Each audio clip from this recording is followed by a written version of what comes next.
Pangatlo, ito yung tithing position nyo for kingdom blessing. So hindi lamang tayo pinoproteksyonan, siya ang nagpo-provide, siya ang nagpapala sa atin ng mga pagpapala, mga provision, ano man yung gusto natin. So kaya nga ito'y sinasabi, ito yung tithing position nyo for kingdom blessing. So ibig sabihin, ipinoposisyon ka sa pamamagitan ng pagbibigay mo ng ikasampung bahagi para sa pagpapala ng kaharian. Paghanay sa ekonomiya ng Diyos upang maranasan ang kanyang kasaganan. Ang ikasampung bahagi ay higit pa sa financial na desisyon. Isa itong prinsipyo ng kaharian ng Diyos na naglalagay sa iyo sa daloy ng supernatural na kaayusan ng Diyos. Kapag nagtatay ka, ikaw, ako, tayong lahat, inaayon natin ang ating sarili sa mga prioridad ng langit at nagiging tapat tayo na katiwala na kung ano ang may pag-aari ng Diyos. Kaya nga pinoposisyon ka ng paghahanay na inaayon na tumatanggap hindi lamang sa probisyon, ngunit punong-puno ng layunin, umaapaw at generalization na mga pagpapala. Ibig sabihin hanggang sa salinlahi, ikaw ay pagpapalain. Ito yung ang uri ng hindi kailanman masisigurado ng pera lamang. So kaya nga hindi kayang bayaran ng pera. Ito yung mga provision o mga layunin na umaapaw sa mga sumusunod na salinlahi kapag tayo nagbibigay ng ikasampung bahagi sa Panginoon. Amen. So yan yung provision ng Diyos sa bawat isa sa atin. Kaya nga, yan ang mahalaga na tinuturo sa bawat isa sa atin. Sa mapagpalang umaga po sa ating million viewers kay Doña Erlyn Mercado. So good morning po sa atin. Kaya nga ito yung sinasabi sa Luke chapter 6 verse 38, give and it will be given to you, a good measure, pressed down, shaken together, and running over, will be poured into your lap, for with the measure you use, it will be measured to you. So ibig sabihin, ito yung pagbibigay. Itinuturo nito sa atin ang prinsipyo ng pagbibigay, mapagbigay ng pagbibigay na tinitiyak sa atin ng Diyos na kapag tayo nagbigay, panahon man ito, mapagkukunan man ito, pagmamahal man ito, pagpapatawad man ito, tatanggap din tayo bilang kapalit. So, ibig sabihin, kapag tayo nagbibigay, naglalaan tayo ng panahon para sa Diyos. Kung tayo nagbibigay ng panahon para sa pagkukunan, kung nagbibigay tayo ng mapagkukunan para sa Diyos, kung nagbibigay tayo ng pagmamahal para sa Diyos, kung tayo nagpapatawad sa iba, ito ay ibinibigay natin na para sa Panginoon. Kaya bilang kapalit, tatanggap din tayo bilang kapalit. Kadalasan ng higit pa na sagana kapag binibigay natin. Kaya nga ito isang umaapaw na sukat na sumasalamin sa karangyaang pagbubukas palad ng Diyos. So ito yung nagpapaalala sa atin na ang pagbibigay ng puso ay nagbubukas ng pinto sa mga pagpapala. Kapwa espiritual, material, financial, physical, ayon sa biyaya at sukat na ipinapakita natin sa iba. Kaya nga sinasabi niya sa banal na kasulatan, Proverbs 3 verse 9, honor the Lord with your wealth, with the first fruit of your crops. So, ibig sabihin, sa verse 10, sabi niya, then your barn will be filled to overflowing and your vats will brim over with the new wine. So, ibig sabihin, ito kapag ginagawa natin ito, tayo punong-puno ang ating kamalig ng hanggang umaapaw na wala na tayong silid na kalalagyan. Ito yung sisidlan ay punong-puno ng bagong mga saganang pagpapala. Yan ang pangako niya sa atin. Kaya nga, subukan natin siya. Kaya nga, ito yung sinasabi sa banal na kasulatan na itinuturo nito ang prinsipyo ng pag-una sa Diyos sa lahat ng bahagi ng ating buhay. Lalong-lalo na sa kung paano natin pinangangasiwaan ang ating mapagkukunan.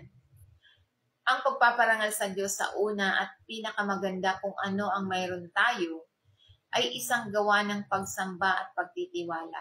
Bilang kapalit, ang Diyos ay nangako ng masaganang paglalaan na nagpapakita na kapag tayo'y nagbibigay ng tapat, tayo ay pumupwesto sa ating sarili.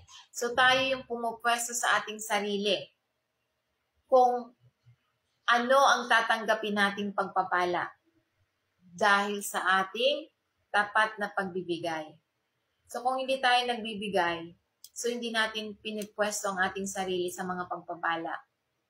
Hindi lamang sa material, kundi sa espiritual at relasyon din. So lahat ng aspeto ng buhay natin, pinipwesto natin ang sarili natin na tayo ay maging pagpapala dahil sa pagbibigay natin.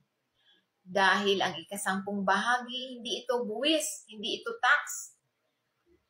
Ito ay tugon sa pasasalamat at pagkarangalan ng Diyos na ikinakalwalhati natin. Iba yung tax.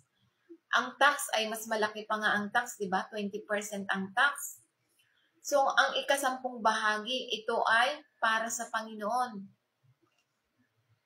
So, ang tax, di ba? Ang tax, 20%. Di ba? Pag nagsweldo ang mga tao, binabawasan agad yan ng tax, 20%. Samantalang ang ikasampung bahagi, nabawasan na yan ng tax, nabawasan na yung SS, pag-ibig, at tax bago ka kukuha ng ikasampung bahagi. Kasi ang ikasampung bahagi, iyan yung gross income mo na matatanggap mo mula sa iyong trabaho. So, yung ikasampung bahagi, nabawasan na yan ng buwis bago ka magbigay sa Diyos, hindi mo pa maibigay. So, kaya nga ang pagsamba ay inuuna ang Diyos at ang ikasampung bahagi ay isang nakikitang paraan para gawin niyon. So, kaya nga kapag nag-ikasampung bahagi ka, hindi mo lang itinataguyod ang iyong simbahan. Nag-aasik ka din sa kawalang hanggang mga pagpapala na hindi mauubos ang pagpapala ng Diyos. Kaya nga pinagpala ng Diyos ang tapat na mga katiwala na namamahala sa kanyang mga mapagkukunan sa layunin ng kaharian. So kaya nga tulad na lamang sa halimbawa ng Macedonia believers. So ito bagamat mahirap, nagbibigay sila ng may kagalakan at ginagamit sila ng Diyos ng makapangyarihan.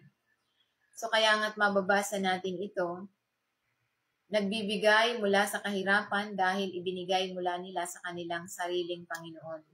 So ibinigay ng mga taga-Macedonia, kahit na sila'y mahirap, sila'y nagbigay para sa Panginoon. Mababasa natin yan sa 1 Corinthians chapter 8 verse 1 to 5. Ngayon, mga kapatid, nais naming malaman ninyo ang tungkol sa biyayang ipinagkaloob ng Diyos sa mga simbahan ng Macedonia. Sa verse 2, sa gitna ng isang napakatinding pagsubok, ang kanilang nag-uumapaw na kagalakan at kanilang matinding kahirapan ay nagbunga ng saganang pagbubukas palad. So kahit sila ay nahihirapan, mahirap, tulad ng balo, kahit siya'y mahirap, ibinigay niya ang lahat. Tulad ng taga-Macedonian simbahan, sapagkat sa verse 3, sapagkat ako'y nagpapatutuo na sila'y nagbigay sa abot ng kanilang mga kaya at higit pa sa kanilang makakaya, ganap sa kanilang sarili. Sa verse 4, sinabi dito, agad silang nakiusap sa amin para sa pribilehiyong makibahagi sa paglilingkod na ito sa bayan ng Panginoon. Sa verse 5, at sila'y lumampas sa aming inaasahan, Ibinigay nila ang kanilang sarili una sa lahat sa Panginoon. At pagkatapos sa pamamagitan din ng kaloob ng Diyos sa amin. So ibinigay nila ang kanilang oras para sa Panginoon. Kaya nga't ito yung naglalarawan hindi ka panipaniwalang kabutihang loob ng pananampalataya sa Macedonia na sa kabila ng kahirapan na kinakaharap ay nagbigay ng may kagalakan at sakripisyo. Ang kanilang pagbibigay ay hindi hinihimok ng kayamanan kundi ng biyaya.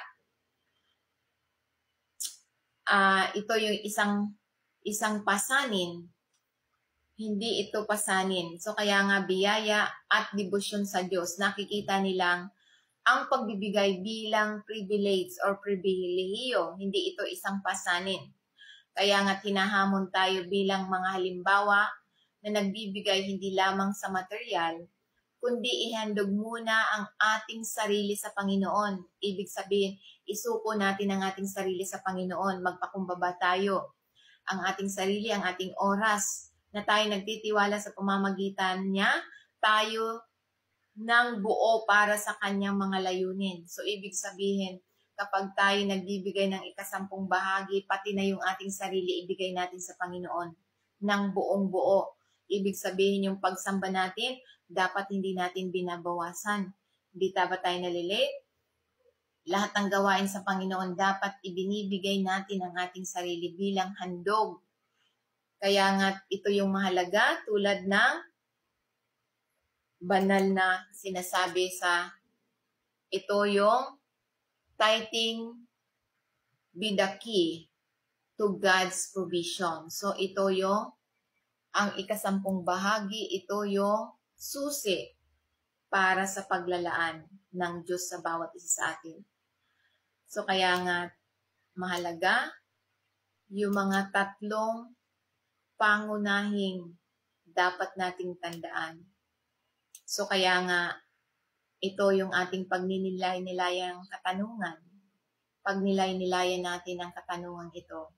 Nagtitiwala ba ako sa Diyos sa unang ikasampung bahagi ng aking napagkukunan? Oras man ito, talento man ito, or mapagkukunan, o natitira na lang ang ibinibigay natin. So, iyan yung pagninilay-nilayan nating mga katanungan sa ating sarili. Nagtitiwala ba ako sa Diyos sa unang ikasampung bahagi ng aking mapagkukunan, oras, o talento? O yung natitira lang? Ano pa? Pinipigilan ba ako ng takot na ibigay ang hinihingi sa akin ng Diyos? O maari bang maiugnay ang aking